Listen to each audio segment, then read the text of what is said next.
Kembali di Apa Kabar Indonesia Pagi, pemirsa, saya langsung mau menanyakan ke Prof. Karim. Prof. Karim, mungkin gaya bicara dari Pak Purbaya yang ceplas-ceplos ini dicintai oleh masyarakat. Tetapi beberapa pengamat dan juga kebijakan politik juga melihat bagaimana kemudian gaya komunikasi yang ditampilkan oleh Pak Purbaya ini agak sedikit mengganggu begitu ya keharmonisan dari Kabinet Merah Putih. Kalau Prof. Karim sendiri melihatnya seperti apa? Apakah ini juga bisa saja berdampak kepada Pak Presiden Prabowo Subianto yang kemudian memilih Pak Purbaya? Ya, tadi kita sudah sepakat sampai di sini ya, bahwa yang penting itu Ya, outcome-nya bagi perekonomian nasional betul. gitu ya. Jangan terlalu banyak berdebat soal cara, mau ceplas-ceplos, mau sembunyi-sembunyi, atau yang lain-lain. Yang kedua, disukai oleh masyarakat ya, meskipun kita tahu segmen masyarakatnya juga berbeda-beda.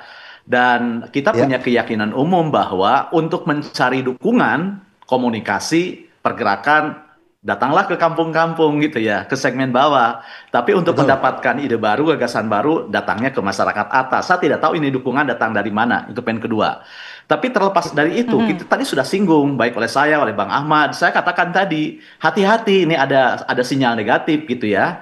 Jika tanpa Ya, koordinasi ini bisa menimbulkan disonansi gitu ya. Disonansi atau mungkin retak kesan, retak koordinasi misalnya. Bagaimana berbondong-bondongnya kepala daerah mendatanginya gitu ya. Ini kan respon ya, atas pernyataan gitu yang tak ditutup tanpa filter diplomasi di satu sisi dan dihubungkan dengan kebijakan sebelumnya pemotongan TKD gitu kan, ini kontradiktif. Nah, terkait dengan itu ada dua hal menurut saya. Mengapa kita membahas ini dan mengapa ini penting? Ada dua alasannya. Yang pertama, sepersekian persen masalah fiskal itu soal persepsi gitu ya. Bagaimana sentimen publik, sentimen pasar itu dibangun oleh persepsi. Jangan lupa oke. ada dalih dalam komunikasi fiskal, komunikasi politik bahwa kata-kata pejabat fiskal itu bisa menggerakkan pasar gitu ya. Karena ini akan dibaca sebagai sinyal kebijakan, sinyal perubahan. Si akan diikuti oleh nilai tukar, kepercayaan, bahkan mungkin memicu spekulasi. Nah, ini yang harus dikendalikan. Oleh karena itu, maka menurut saya tegaskan apa yang saya katakan di awal tadi, komunikasi Purbaya ini punya dua aspek, punya dua sisi. Pertama, sisi Mhm. komunikasi politik dari pejabat publiknya, ini bolehlah diteruskan gitu ya, keterbukaannya gitu ya, ditambah kejujurannya. Tetapi dari sisi teknis fiskalnya ini harus dikendalikan gitu ya. Sebab kalau misalnya keterbukaan itu sampai mengguncang stabilitas, mengganggu harmoni baik hubungan antar lembaga gitu ya maupun hubungan dengan pemerintah daerah, ini kurang bagus.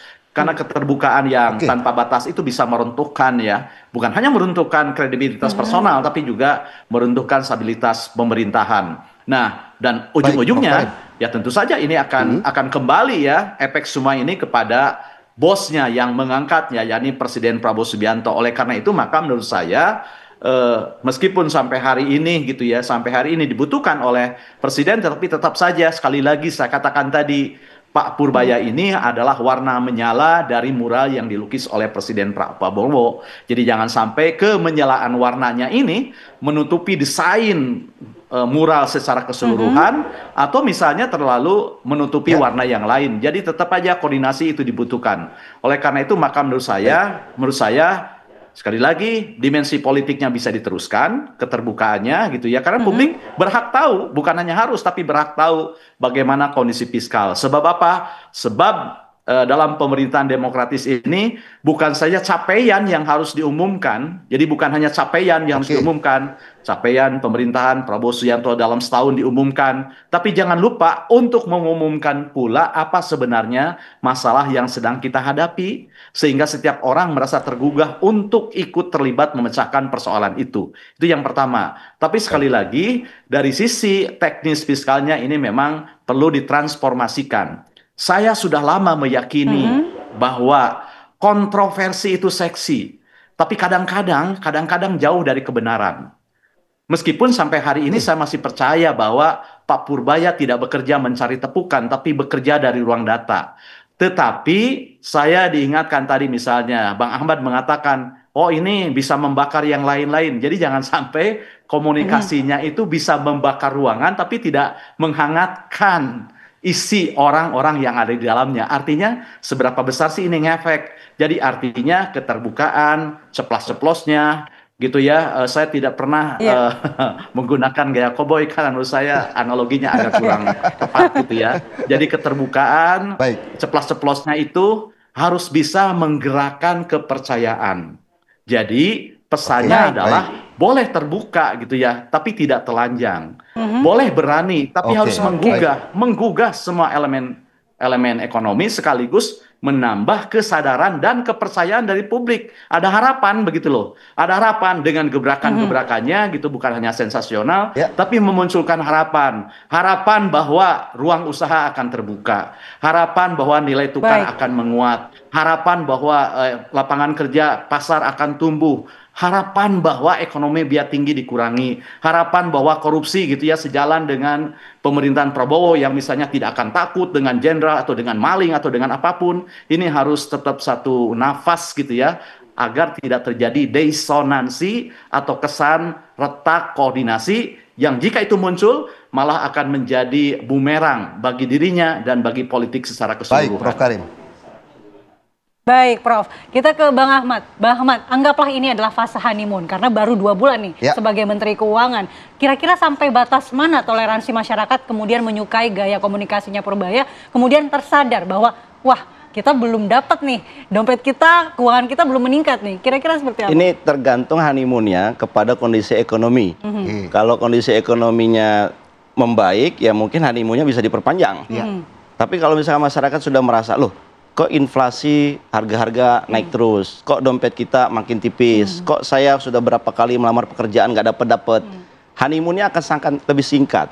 Orang akan menagih mana janjinya seorang menteri ekonomi, menteri keuangan untuk meningkatkan pertumbuhan ekonomi. Tapi biasanya di era sekarang masyarakat lebih lama terbuai dengan janji-janji kata-kata tuh sebenarnya dengan tindakan real yang kemudian kebijakannya sampai ke masyarakat begitu. Kalau melihat, ya tadi kita juga, saya sempat bertanya kepada salah satu tukang ojek ya. Oke.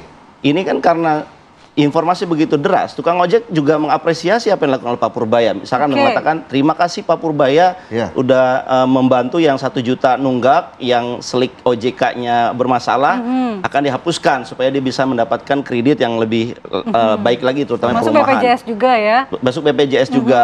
Kemudian ada upaya menangkap pengemplang pajak yang 60 triliunan. Ya. Dan saya kira itu diapresiasi oleh masyarakat bawah karena kemudahan teknologi informasi.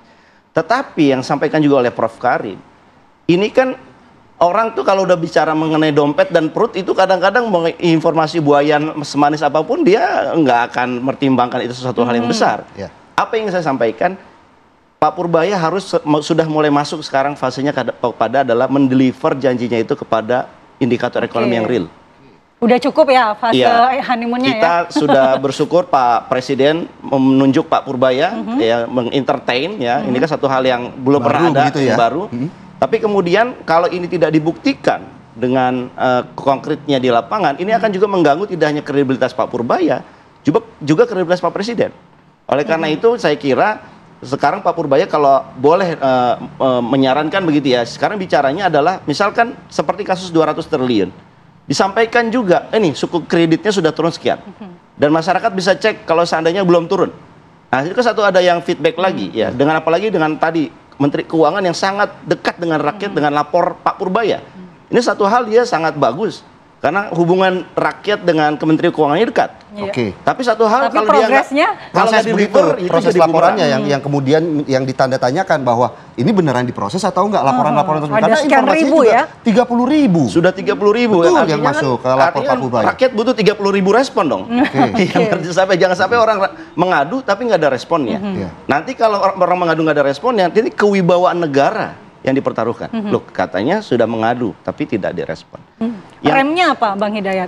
Rem yang dibutuhkan oleh Menkyu ini apa untuk menjalankan kemudian masuk ke fase tindakan? Iya, saya kira begini, komunikasi yang ceplas-ceplos itu perlu ditanda kutip ya, dipikirkan dulu lah. Karena satu sisi tadi komunikasi yang ceplas-ceplos itu menunjukkan kejujuran. Betul. Tetapi ingat, Menteri Keuangan ini bukan sekedar kejujuran, dia juga menjaga keharmonisan antar lembaga. Iya. Bicara fiskal Menteri Keuangan, iya. Tetapi kalau bicara stabilitas, di situ ada KKSK, ada rapat antara LPS, BI, OJK, itu yang mimpin siapa? Menteri Keuangan. Menteri Keuangan. Jadi kalau Menteri Keuangannya sudah tidak nyaman di antara lembaga-lembaga stabilitas yang lain, kalau rapat kira-kira kan tidak efektif. Oleh karena itu komunikasinya itu tadi selain jujur, tetapi diperlukan adanya juga menyatukan berbagai institusi-institusi yang tujuannya adalah untuk kemajuan ekonomi. Baik, kalau tadi kata Adi Kumala di opening, dibutuhkan filter kata-kata. Iya. Jadi tidak hanya filter foto, filter postingan Instagram, tapi juga filter kata-kata yang kemudian bisa mendamaikan suasana yang mungkin saja ini juga cukup ramai di Kementerian Kabinet Merah Iya, Putih. kalau kata Prof Karim jangan ada satu warna yang mencolok menutupi warna yang lainnya. Ais. Harus balance Setuju. seimbang. Oke, terima kasih Bang Ahmad. Terima kasih, Terima Bang Ahmad. kasih Terima juga kasih, Prof Prof Karim. Karim. Prof Karim.